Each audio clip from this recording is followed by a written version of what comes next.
So ఒకవేళ మనం turbo సీలో ఇదే ఇంటీజర్ వాల్యూ అనేది మనం ట్రై చేస్తే చూస్తే ఒకవేళ మీ దగ్గర టర్బో సీ అనేది ఉంటే ఒకవేళ మీరు చెక్ చేస్తే మీకు సైజ్ అనేది 2 అనేది కనిపిస్తుంది అక్కడ. బట్ ఈ కంపైలర్ లో వేవ్ C++ లో నాకు 4 అనేది వస్తుంది అనమాట. సో 4 బిట్ అది 2 బైట్స్ అనమాట. ఇది 4 బైట్స్ అనేవి ఉంటుంది. సో ఇది సైజ్ ఎగ్జాంపుల్. సో ఒకవేళ మీరు మీ టర్బో సీలో ఒకవేళ ట్రై చేద్దాం అనుకుంటే ఒకసారి మీరు ఇంటీజర్ సైజ్ అనేది చెక్ చేసుకోండి. సో ఎలా చెక్ చేయాలో నేను ఇది మీ అందరికి స్క్రీన్ షాట్ అనేది రిఫర్ చేస్తాను ఆల్రెడీ నోట్స్ లో. సో నోట్స్ అనేది అందరికి తెలుసు కదా, నేను నా లింక్ ఛానల్ లో పెడతా. సో అక్కడ నుంచి మీరు ఈ నోట్స్ అనేది కూడా రిఫర్ చేసుకుని ట్రై చేయొచ్చు.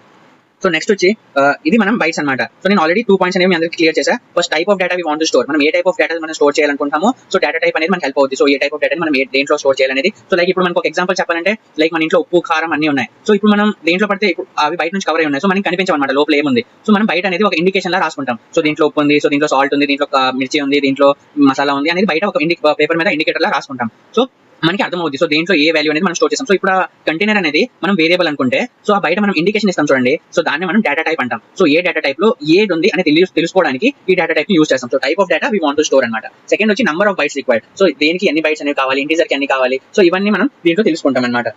నెక్స్ట్ వచ్చి థర్డ్ పాయింట్ వచ్చి డేటా రేంజ్ అనమాట.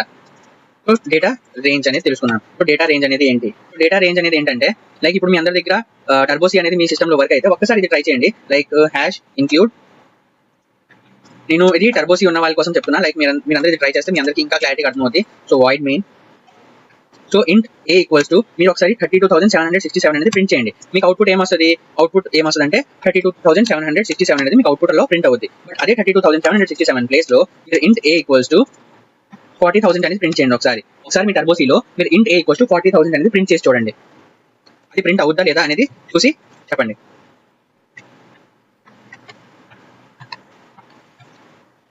సో సేమ్ ఇదే కోడ్ లో మీరు నాకు 40,000 అనేది ప్రింట్ చేయండి. సో 40,000 అనేది మీరు టర్బోసీలో ప్రింట్ చేస్తే నార్మల్ కంపైలర్స్ లో వేవ్ C++ లో వేరేగా వస్తుంది.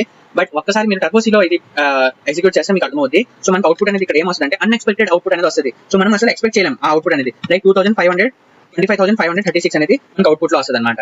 సో అలా ఎందుకు వస్తుంది అంటే మనం ముందు చేస్తే ముందు వీడియోస్ లో మీకు ఇంకా క్లియర్ గా అర్థమవుతుంది. నెక్స్ట్ టాపిక్స్ నేను చెప్పే టాపిక్స్ లో కూడా దీని గురించి చెప్తాను అనమాట. సో మీకు ఇంకా బాగా అర్థమవుతుంది. సో -25,536 అనేది ఎందుకు ప్రింట్ అయిందని. బట్ ఒకసారి మీరు మీ టర్బోసీలో ఒకసారి ట్రై చేయండి. ఇది ఇలా ఎందుకు అయ్యిందో మనం వచ్చే వీడియోస్ లో ఇంకా క్లారిటీగా తెలుసుకుందాం.